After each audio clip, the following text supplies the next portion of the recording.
Hi, my name is Andy, and I'll be your lecturer for the semester. And what I'm going to do is just narrate the syllabus via this video. So what we have here is we have the course website. So this is where you're going to go to access the e-textbook. This e-textbook contains all the chapters, most of the assessments, and so it's got text, it's got video, it's got questions, poll questions that ask you. It's got all of it embedded inside the e-textbook. And to go to it, you just simply go and purchase the access code from the school, from the bookstore, and oftentimes they mark up the prices. Or you can just go straight to the website here, and you can purchase the access code there. Finally, at the bottom, you'll see the web support link, and oftentimes there will be something that might happen, or maybe there will be you can't view a video. Just simply click on the web support, and it should help you as far as answering your questions in about a 24-hour period. Course information and content is delivered to you, the student, via 15 different chapters. And so what will happen is a chapter will open on a Monday at 12:01 a.m. and then close the following Sunday night at 11:59 p.m. So essentially one chapter, 1 week. And so what's going on in the first week? Chapter 1. The second week, Chapter 1 will be closed, and now Chapter 2 is open. Then the third week, Chapter 3, and so on. It's a very simple idea. Now, I'll explain the schedule more at the end of this video, but if you already have your syllabus, go ahead and open it up, and you'll see it towards the bottom. In terms of the grading, there's 250 total points for the semester. And you can find the grading scale in the syllabus, and I'm not going to go and cover the grading scale. But where do these 250 points originate? Where do they come from? We've got 15 chapter quizzes, so each chapter has a quiz, and those are worth 10 points each, and so that's 150 points, or 60% of the total points for the semester. But of course, if your grade was completely relying on multiple choice questions, that probably wouldn't be too cool. So what I do is I add other things to add to the various types of assessments. And so there's 3 different assignments, totaling 55 points. Those are all going to be worth different point totals, but total, the 3 assignments are worth 55 points, which is 22% of the total points for the course. So 22% of that 250 total. Then we have 6 discussion forum posts. Those are each 5 points each. And so 6 times 5 equals 30 points, and that's 12% of the total points. Finally, there's 15 free point activities. Each of those free point activities are worth 1 point. I'll also be referring to these as FPAs, and so then that relates to 6% of the total points for the course. So each of our 15 chapters also has a chapter quiz. And the chapter quiz in each of the chapters will be worth 10 points, and you'll have 10 multiple choice questions that will cover the readings, videos, supplemental links, just anything that's from the online textbook. During the quiz, you'll have 20 minutes to complete it, those 10 questions, and studies have shown that that is exactly the right amount of length. Actually, it's a little bit long, but I help you guys out, and so that should be more than adequate time if you're prepared. If you're just hopping on the computer and trying to find the answers as you complete the quiz, yeah, of course it's going to be quite tough. But if you know the stuff, if you've done the work, yeah, this should be very, very, very simple to complete in 20 minutes. In fact, most students complete it average about 10 minutes. You only get 1 attempt.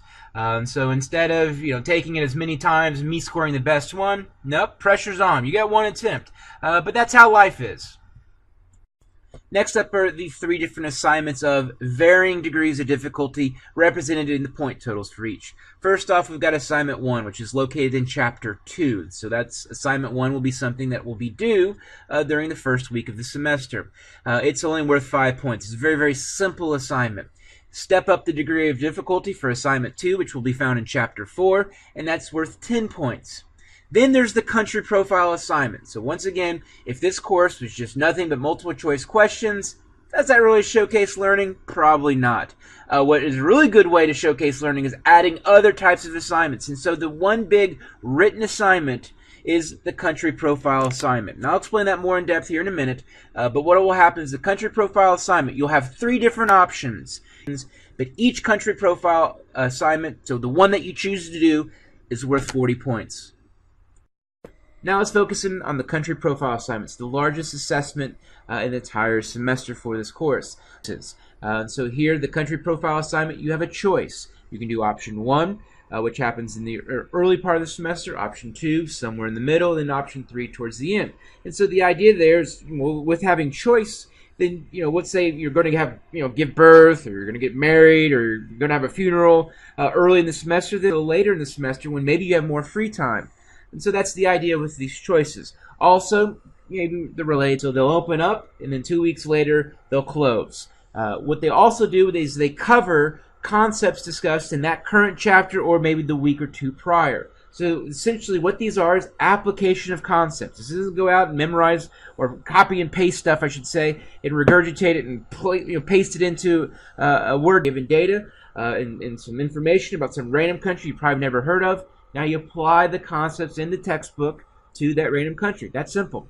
I also have included the average semester grades for each of these different options to also give you an idea, kind of degree of difficulty, let's say. I would argue that a lot of the reasons why the patterns you see here are related to just typical student behavior. Overachieving students usually do work earlier in the semester, which is why option 1 has a higher average grade compared to option 3, where I get a lot of students that only just turn in stuff that's half done. So they get a 20 out of 40, and of course it's going to affect the overall average grade. So once again, you have a choice. So choose one of them. You get 2 weeks to complete them. They relate to the current stuff that's being discussed in that particular, that chapter or the chapter prior, and we can see the average grades for each of them. Next up, we have the different discussion forums, and so each discussion forum, like I've mentioned beforehand, is worth 5 points. However, with that being said, they do, as far as their degree of difficulty, do vary quite a bit. This is an opportunity for you to explain things, talk about yourself, apply concepts to yourself, interact with other students perhaps, and so this provides an opportunity to go beyond the textbook and actually converse with each other, or actually share your viewpoints or share your ideas or your thoughts. And so these are just follow the directions. Follow them to a T. You should be good. 5 points. These should be very easy. These should be ways to boost up a grade. Finally, there's the free point activities. And the free point activities, there's about one of them per chapter, but sometimes you'll have a chapter that'll have 2, maybe even 3. Other times you'll have a chapter that doesn't have them at all. But these are very, very easy. So this should be a situation where at the end of the semester, you've got yourself 15 free points. And so this is just, should be 15 out of 15. All you do is just complete them. So these are going to be like poll questions.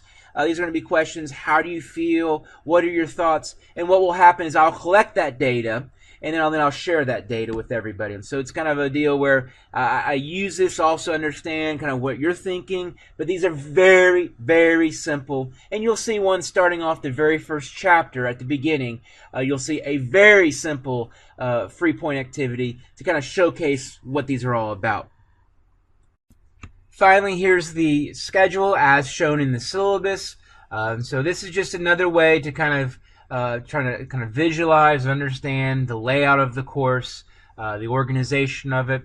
But I also suggest printing out the syllabus and kind of using this as a checklist. And so as you go through week 1, you look at the assessments and you go, well, okay, I completed chapter 1 quiz, scratch it out. Oh, I completed discussion forum 1, scratch it out. And so kind of use it as a checklist to make sure you're not completing any assessments. So it's another good way to kind of stay on top and stay organized on the course. And so use this schedule to make sure you're with it. One thing that this schedule does not include is those country profile assignments. You don't see those in there, but I've already explained when those are and how those work in a previous slide. I hope you have a great semester. I hope you find this course to be interesting, enjoyable. I also hope you find me to be quite accessible. You can message me at bakeran@iupui.edu. Once again, my name is Andy. You can find my email and my information at the top of the syllabus. You can also message me at Canvas in the messages in the inbox.